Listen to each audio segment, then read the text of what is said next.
What's going on, people?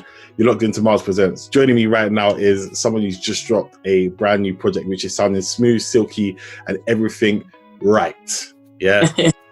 Savannah Ré, talk to me. How are you? Before I ask any question, how are you? I'm well, and thank you for that intro. I'm good. I'm as good as I can be with this snow, which you can probably see. I can't even see the snow yet. Huh? I can't even see the snow on your side. No, the window's open, so it's probably just really wide. But yeah, there's snow in Toronto. So boy, that's a bit bad. So you're not leaving the house? No, we weren't anyway because we're actually back on lockdown. Okay. With the snow as well, I didn't have any plans anyways. Yeah, so. That's the type of time where you could just lock in, you get a whole bunch of songs, new songs written, recorded, next EP next week. Simple as that. But let's talk about this brand new project that is out right now. Opia is how you say it, or is it Opia? Opia. Opia, okay. And it's 8 tracks, 9 with a bonus on there. Yeah. And it's a really, really very good body of work. It's very smooth. It's got different emotions running through it. So talk us through it, because some of these tracks are a couple of years old, or you've just kind of developed them. Yeah, so I really wanted the first project to kind of like play out like a story, you know what I mean? Like, yeah. Because, I've been around for a little bit, but I really was just putting out singles. So I'd like drop a single and then disappear, and then drop a single and then disappear. So, I knew when it came to a project, I really had to put, a lot of time into making sure the sequence told the story of even the time in between and where I'm at now, where I was when I started. So yeah, that was really, really important to me. And with putting Best Yet to Come as the bonus, it's like, that's where the journey kind of started. So it was really important for me to have that in the project. Yeah, of course, because people need to see kind of a start, a finish, and where I'm at, because it's not going to end anytime soon. And yeah, facts. And you know what the funniest part about the whole story and stuff is the fact that you've got Amazon giving you breakthrough of the month, and Best Is Yet to Come, which is on the tape, which is a bonus track, as one of the Hot 100 songs for Apple Music last year. So your story and your content is good when you got 2 rivals showing you a lot at the same time. True, that's true. I didn't even think of it like that. Listen, just keep doing it. You know what I mean? One of them was going to come and try to say, listen, we'll nice you if you just kind of disown the other one. But you have to be smart. Play them. None of them have been like that, which is amazing. Like, relationships with Spotify, Apple, Amazon, like they haven't been like that with each other. So it's pretty dope. So far, so good. That's it. So far, we're... So for you, like, what are some of the kind of key themes? Because like Opia is something that it's a kind of a foreign name to a lot of people. Like a lot of people aren't going to be able to connect with that off rip. So Why is that such an important concept and name for this tape in the first place? Yeah, well, you know what? Like it's Opia is a word for feeling. So it's not in like our Webster's dictionary. But I was on Twitter one day and I seen Brent Faiyaz, who's another really dope R&B artist, and he had tweeted a word. And I was like, what is that word? And I'm kind of like a word nerd. Yeah. And I was like, I've read that word before. So, I'm not going to say I know every word, but it looked very foreign to me. So I went and looked it up, and it was from something called, it's like the Dictionary of Sorrows. Okay. Like 45 words for feelings. And I'm reading through these words and I'm like, whoa. And it has like stuff for like when you get like goosebumps because of the wind. And I'm like, what is happening? So I get down to the bottom and I see Opia. Mm-hmm. And Opia literally means like when you stare someone in the eyes and it makes you uncomfortable because you feel like they're seeing like into your soul. Okay. Like, whoa, like. It's kind of deep. This is kind of deep. And also it's like, for me, when I at least write, part of my music, if not all of my music. So it's very, very personal stuff. Yeah. And I'm saying personal, deep things to strangers. So that's what it feels like. It feels like people staring me in my soul. So I was like, this has got to be it. This has got to be it. Even though it's a foreign word, like people don't know it. What happens is people tend to go and look up what it means if they don't just see it from me. Yeah. And that even creates sort of like a deeper connect project. Yeah, 100%. Because I think with that being said, and now we know the definition 100% and how you wanted to portray this tape, was it you wanted to hold a few things back because you wanted to kind of continue to share the story in later tapes, or was it, let me just give everyone my all right about now?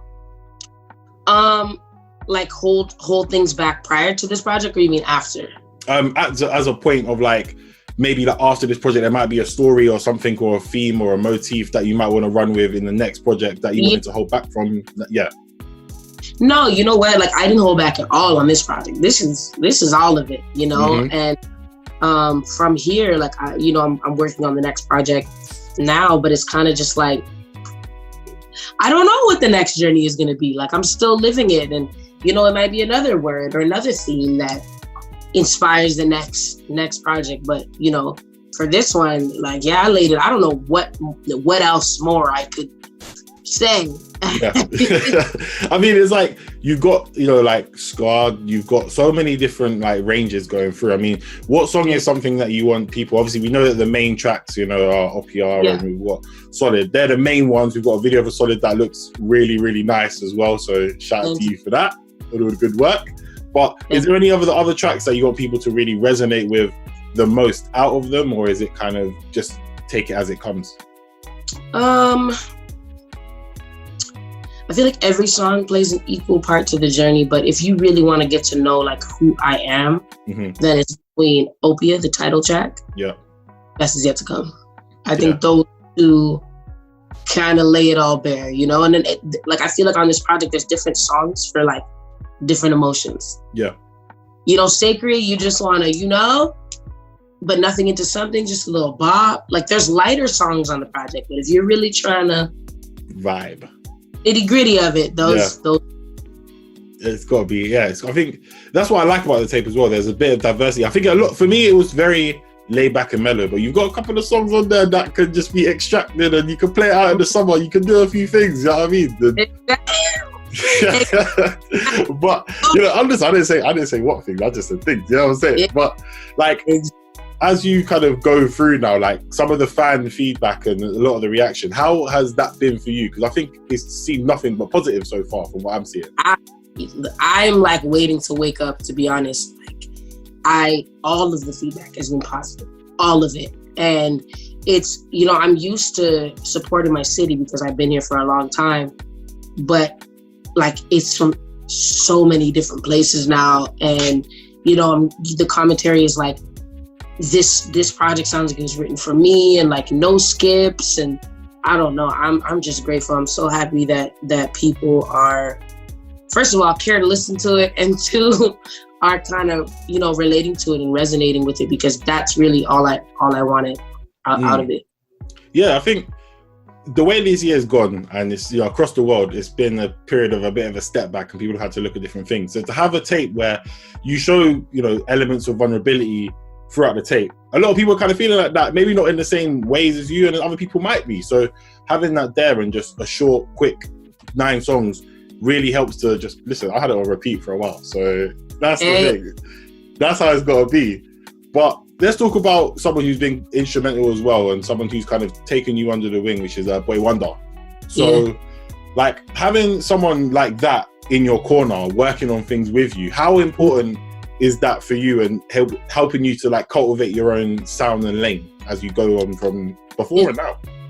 Yeah, like it's everything. I mean, you know, he took me to one of my first like real sort of writing sessions, and like, you know, that was one of the first times I actually saw like how it works.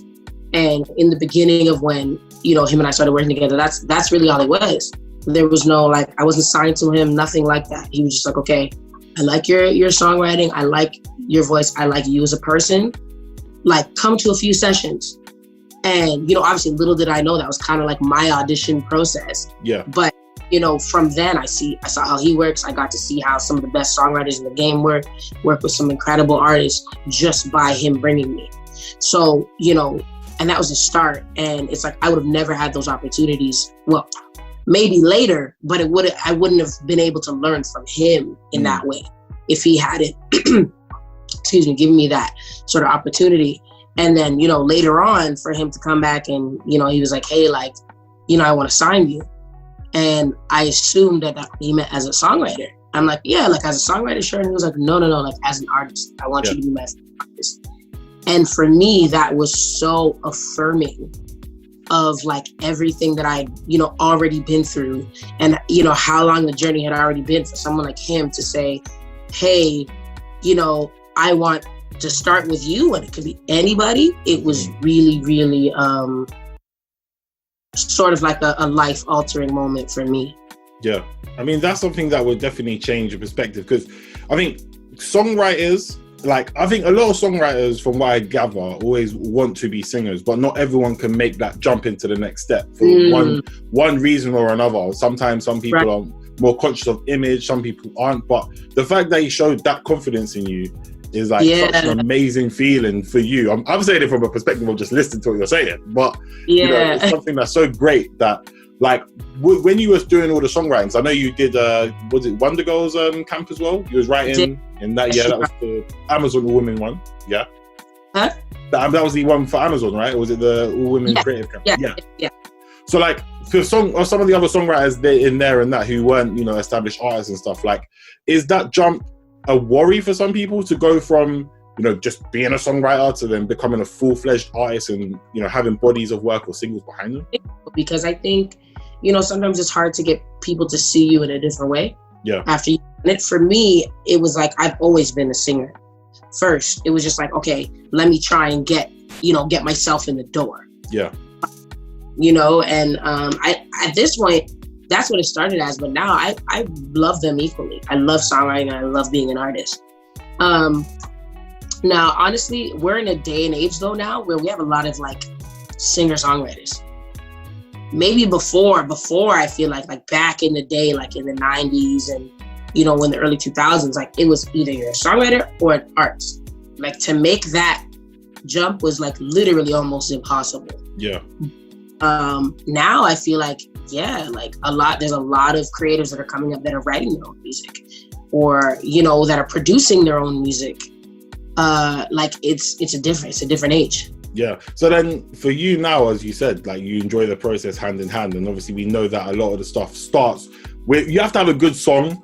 And then sometimes that same song could be assembled on not any beat, but a beat of some sort. And you can really refix it. So are you kind of, when it comes to production, even though obviously I know this was executive produced not by yourself, but by someone else, are you still very hands-on in that process as well? Or is it just, 100%. Everybody that works for me knows I'm incredibly picky. I don't even, it really, it has nothing to do with clout or not. I really, if I were to have in a perfect world, I like to actually be in the room when the production is being made for everything, as opposed to set beats. So for my own artistry, when I'm songwriting, it's okay, cool.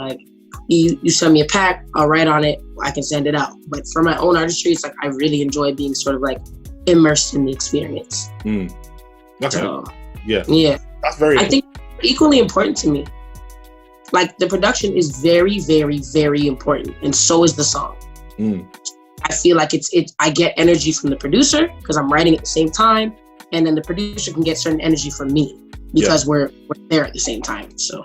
Yeah, I think it's like you said, it's true, because you need both sides to work well for the end product to be, the best it can be. So it works like that. But obviously we could be talking about production and songwriting and everything for such a long time.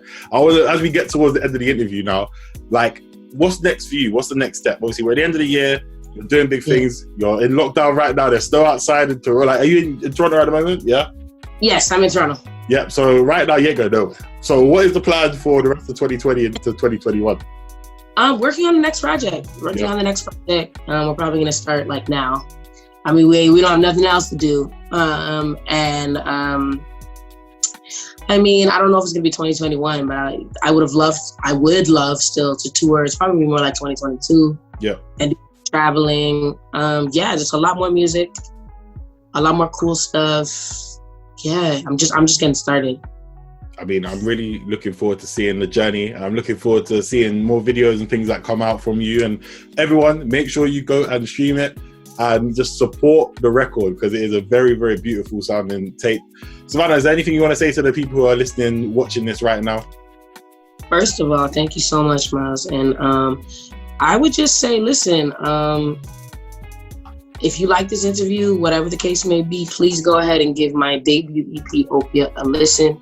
I am about 99.9% sure you will not be disappointed. My name is Savannah Ré. Thank y'all.